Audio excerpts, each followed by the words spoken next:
This is fine. I'm okay with the events that are unfolding currently. That's okay. Things are gonna be okay.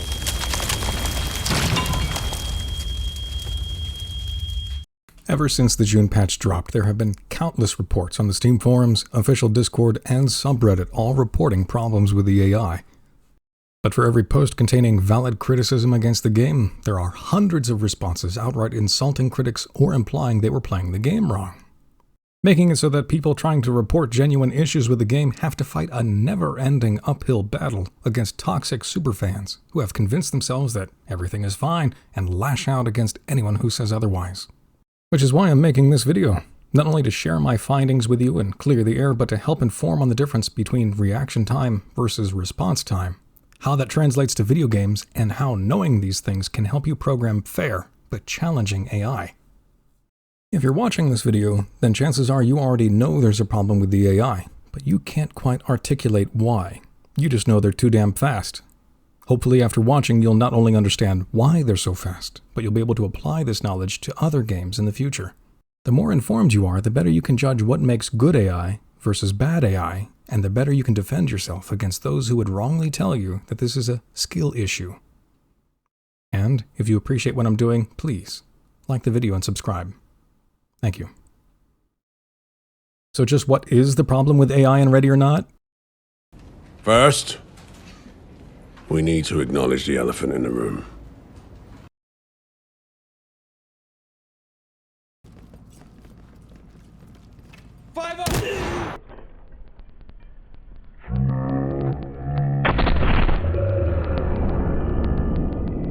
Some of you out there might look at this clip and see absolutely nothing wrong. You might even justify it by saying that's what you get for opening the door on a camping suspect. Others might say it's because you had your flashlight on. The suspect saw the flashlight and that's why he responded so quickly. Except this suspect was not camping that door. His gun is at low ready and he even lets out a bark of surprise when he sees the player. This suspect was not aware of the player's presence until that door was opened and he saw the player within his line of sight. This is what camping a door looks like. This suspect is aware of the player's presence. Their weapon is raised and they are primed and ready to fire the instant he sees that door open. This is the only time that it actually makes sense to increase the suspect's response time, but more on that later when I talk about possible solutions. Regarding the flashlight, there's a lot of confusion in the community about gun lights and their effect on suspects. Some players think shining a light on the suspect's face will lower their accuracy and response time. Others believe it alerts the suspects to your presence and makes them even faster. Neither of these statements are true. They will react verbally to your gun light, but the AI won't actually change their current phase until they see your character's body within their line of sight, and it does not affect their accuracy or response time from anything that I've seen. Fuck!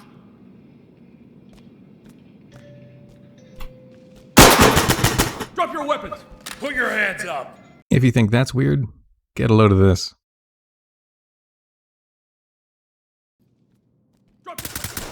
That's a good clip, thanks, clip. Not just problems with the AI, but problems with the rules of engagement as well. God damn it. But Suspect that also has expired. falls back to the problem of the Oh! That's good. Copy that, entry team. Notifying morgue. Hi?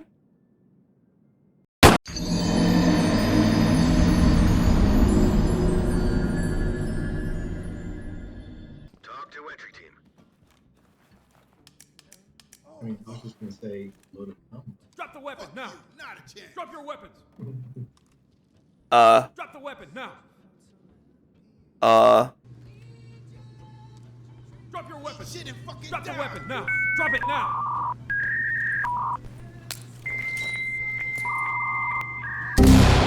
Drop it now!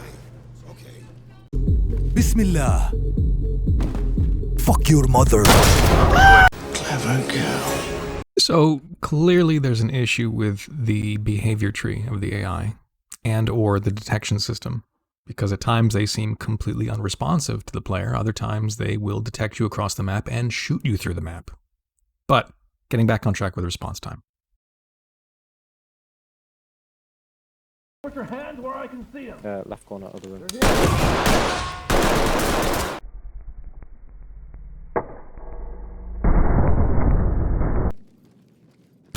Drop your weapon!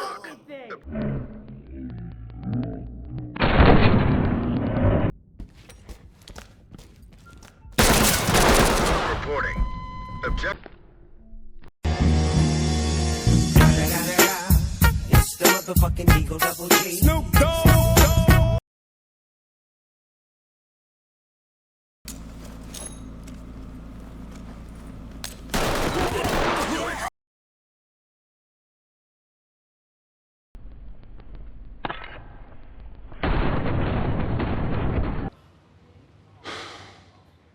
So, they're a little slower if their back is turned to you, and stupid fast if they're behind cover. But just what do these numbers mean? Thankfully, there's a video for that. Our reaction time does to some extent depend on what the stimulus is. Our reflex action to a touch takes about 0.15 seconds. To sound, it's about 0.17 seconds, and to sight, 0.25 seconds. This is what gets me. I don't know if it's just a coincidence, but it would appear as if the lead AI developer at Void Interactive simply grabbed the first search result for human reaction time and plugged that into the game without doing any further research. Because I have analyzed a lot of clips and they all seem to show a consistent response time of around 250 milliseconds. This is a major problem for a number of reasons. But first and foremost, because it shows a lack of understanding the difference between reaction time versus response time. Let me show you what I mean. This is Jerry Miculek. Jerry Miculek is almost 70 years old. He is a competitive shooter, has been doing it for over 30 years since 1989, and holds 5 world records. You are not this fast. I am not this fast. This man is a legend, and he's known as the greatest shooter of all time. Let's watch him work. Here we go.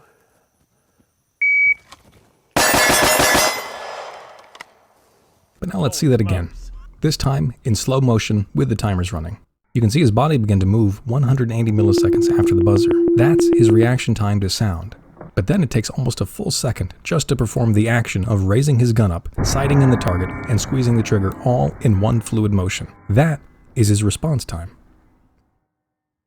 And he is crazy fast because he's been training all his life for this. He was expecting the buzzer, and like the track runner, he knew exactly what he wanted to do when he heard it go off, so there was no decisions to make to slow down his response time. The speed of your nervous system is about 150 milliseconds, which is why we can react to touch so fast, because there's no brain process to get in the way. It's all autonomic. But processing sounds adds a 20 millisecond minimum delay, and processing images adds a whopping 100 millisecond minimum delay. And I say minimum because how long it takes you to process a sound or an image depends on the stimulus, and if you were expecting it or not. And if the stimulus requires you to make a decision before acting, well, that just further delays your response time. So now you should know the difference. Reaction time is just the time it takes you to react to external stimuli. Response time, however, varies depending on what the given task is. Different tasks have different response times depending on the physical movements required, the information you have to process, and the decisions you have to make before executing that action. The less decisions there are, and the less physical movements your body has to make, the faster your response time will be. Obviously, a PC gamer playing a first-person shooter does not have to make the same muscle movements as a real shooter does. All you have to do is flick your wrist and click a mouse. So how do we measure your response time? Well, we just go over to humanbenchmark.com and there are 2 tests here for us. The first is a reaction time test which measures our speed to visual stimuli. You don't have to move your mouse or do anything except click when the light turns green.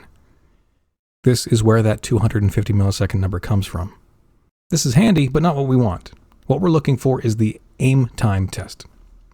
This is more comprehensive than the reaction time test, because this test measures the time it takes you to react and respond to each new target that pops up on your screen, and averages out the time at the end. This time of 400 milliseconds represents how long it takes the average PC player to notice an enemy, aim at that enemy, and fire.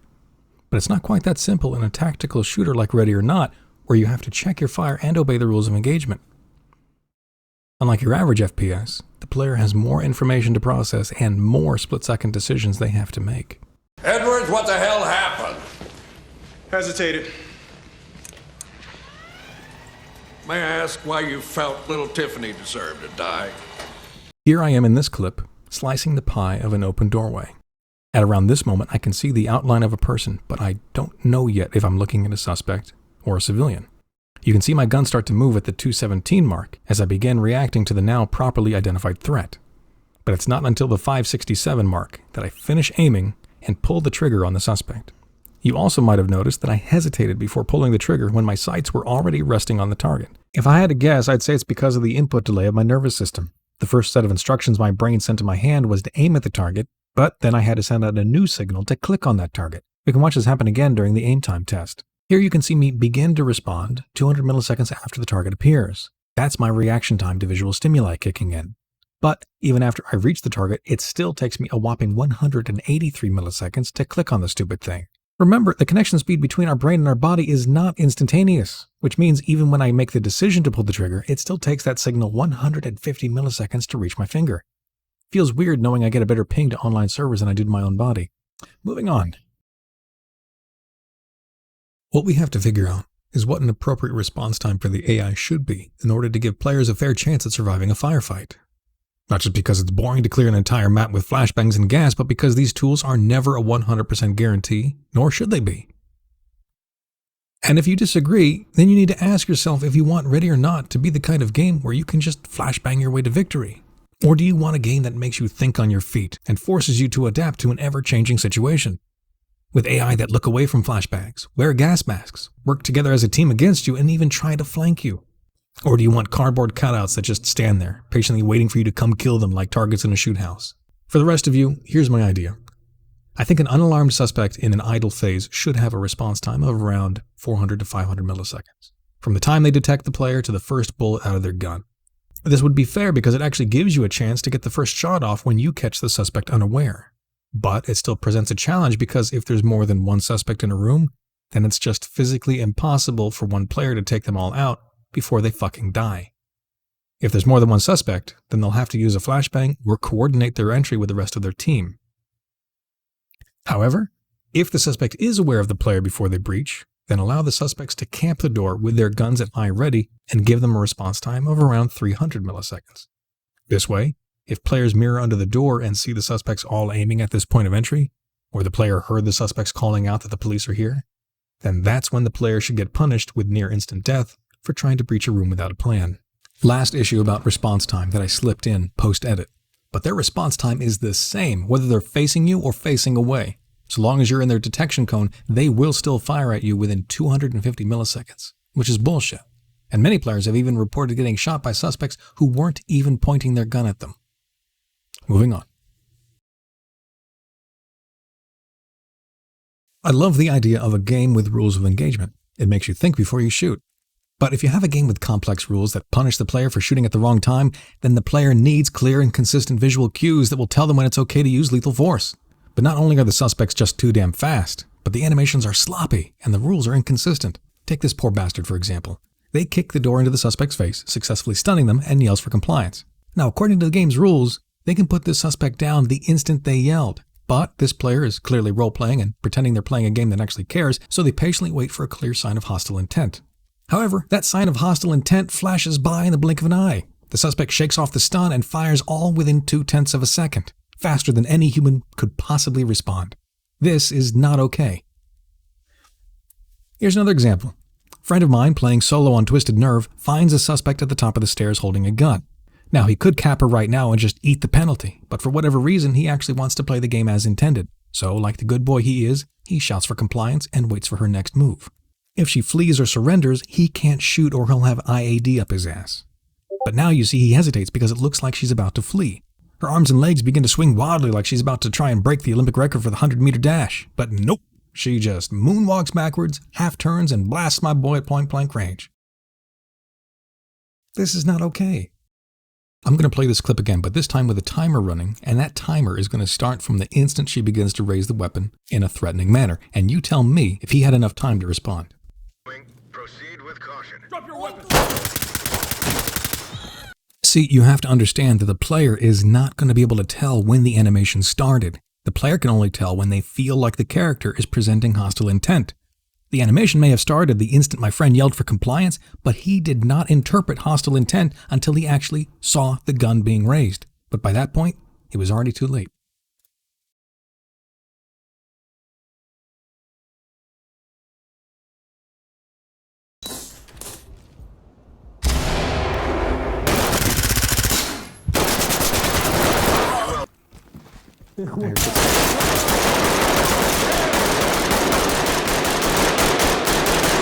think heavy armor protects your sides. Oh god. Yep, there it is. Yep, there it is. He just tracked me through the wall. Okay, now here's the trick. Open the door without dying, if you can. Open the door to present yourselves to them, and then immediately run to the right. So they should follow you with their fire. There it is! To understand what Void did wrong here, it's better to first know a little of how AI work and what Void was attempting to do. AI used what's called raycasting to visually detect the player, represented here as a cone. Objects in the game world have a 3D model, but also an additional layer over top of these objects known as a collider. This colliding layer prevents you from walking through walls and objects, but it also prevents the AI from seeing through things they aren't supposed to with their raycasters. Now, in most shooters with AI, when the player runs behind cover, a marker is generated to represent your last known position. Every time you blind fire, lean out of cover, or move to another spot and the AI sees you doing this, that marker is refreshed. But if you sneak away, they will still fire at that object because they still think you're hiding behind it. After a while of firing without any response from you, they'll change phases to search mode and investigate your last known position. Just about every game does this, from big budget games down to itty-bitty independent studio games. It's not that hard of a function to program. There's even hundreds of tutorials for it on YouTube for the Unreal Engine, same engine that Ready or Not is using. So, the suspect AI uses a standard raycaster to visually detect the player. Good. But after the player is detected and disappears behind cover, instead of dropping a marker for the AI to shoot at, the marker is stuck to the player. And for approximately 30 seconds, the suspect will track you through the entire map as if they have X-ray vision. So when players get wallbanged, it's either because they ran behind a wall while the suspect was still firing, or because the suspect caught a glimpse of the player through some bad colliders. And unfortunately, many of the maps in RON have bad colliders. If you ever played on the hospital map, you know exactly what I'm talking about. But this issue just isn't limited to that map. Players have reported issues with colliders on the hotel map and Brissa Cove. So in this particular instance, this was a joint effort between some badly programmed AI and some bad level design with missing colliders. This broken tracking system also makes it impossible to lean and shoot, even after relocating to different cover. Because if that marker is still on you, it doesn't matter if you try to approach from a different angle. The instant you pop your head out of cover, you're gonna get fucking clapped. Before I say anything, I'm going to play for you a quote from Mark Boda, senior AI gameplay programmer for Naughty Dog, with over 20 years of experience as read by AI Endgames, a great channel that you should check out. The best way to approach these goals is to make our characters not stupid before making them smart. Characters give the illusion of intelligence when they are placed in well thought out setups, are responsive to the player, play convincing animations and sounds, and behave in interesting ways. Yet all of this is easily undermined when they mindlessly run into walls or do any of the endless variety of things that plague AI characters. Not only does eliminating these glitches provide a more polished experience, but it is amazing how much intelligence is attributed to characters that simply don't do stupid things. As a general rule, characters don't need complex high-level decision-making logic in order to be believable and compelling and to give the illusion of intelligence. What they need is to appear grounded by reacting to and interacting with the world around them in believable ways. If you want challenging AI, then don't make them unfair. Make them smarter. Because as it is now, the only way to clear a map without losing an officer is to stun every single suspect before they even have a chance to use their broken speed and accuracy against you. That's not fun. You're just training your player base to exploit the weaknesses in bad programming, rather than immersing themselves in the role of the character and the world of the game. It's immersion breaking because you don't feel like you're playing against the bad guys. You feel like you're playing against bad AI, and so you can't get in the right headspace. Cheesing the game is not a solution. Neither is downloading mods to fix the problems that developers should be working on. Speaking of, while making this video, I learned that Void Interactive is actually hiring a new AI programmer. It's about damn time, I say. You can find the post on their LinkedIn page. The full title in the gaming industry is AI Gameplay Programmer. Why is it called that? Because the AI and gameplay go hand in hand. The AI is the primary selling point and a core part of the goddamn gameplay loop. There is no game without the AI. Does this mean they canned the last guy? I don't know. But I do know he had over 7 months to fix these issues and we haven't seen any significant progress. Sure, they added new features to the decision tree pipeline, such as playing possum and ambush tactics, but they still haven't fixed the most glaring problems currently facing players. The goddamn John Wick AI. And if you think I'm being too harsh, let me tell you something. Void Interactive has made over $50 million since the game went on sale, thanks to leaked information from one of their own staff. They won't be making that mistake again. So Void Interactive can definitely afford to throw money at this problem. Why it took them this long, I don't know. Honestly, I was starting to think Void's CEO was allergic to investing profits back into the game's development. But I also don't understand why they haven't told the community yet that they're hiring more staff. It shouldn't have to come from an asshole like me. I'm sure the community would appreciate it more if it came from Void themselves. Just posting an announcement acknowledging the problems with the AI and the steps they're taking to listen to the community would go a long way. At the very least, it would bring some vindication to all the dedicated testers trying to squeeze past the gatekeepers to report these problems in the first place. And it would signal boost the job listing, giving them an even better chance to find the best person for the job. But not only have they not announced this wanted ad outside of LinkedIn, there hasn't been a single official word that there even is a problem with the AI. Only small, vague patch notes such as tweaked this and tweaked that, on top of the bizarre augmented reality content they keep pushing in every official post. So if you're living in Ireland and you're an experienced AI gameplay programmer, please, Void needs all the help they can get. Just don't let them lowball you. That position is worth at least $50,000 a year according to Glassdoor and other sources, especially with the 3 years experience they're asking for. And your job is the cornerstone to the entire game. There is no game without the AI, so no matter what you ask for in salary, you know damn well they can afford it. Don't let them bullshit you into accepting lower pay just because it's a work-from-home contractor position, only for them to lump all the problems of the last guy onto your fucking desk. I know, I'm a cynical son of a bitch, but I've seen that bait and switch happen all too often. I don't know how it is in Ireland, but contractors in the US are self-employed, have zero benefits, can be terminated at any time, and have to deduct their own taxes and social security. The gaming industry has been taking advantage of disposable employees for years, so don't let it happen to you. I'm a cynical bastard with trust issues, but I seriously hope it works out for whoever they hire. And Ready or Not desperately needs a fresh set of eyes to unfuck this mess. That's all I've got for you. Thanks for watching. This is Dougal, signing out.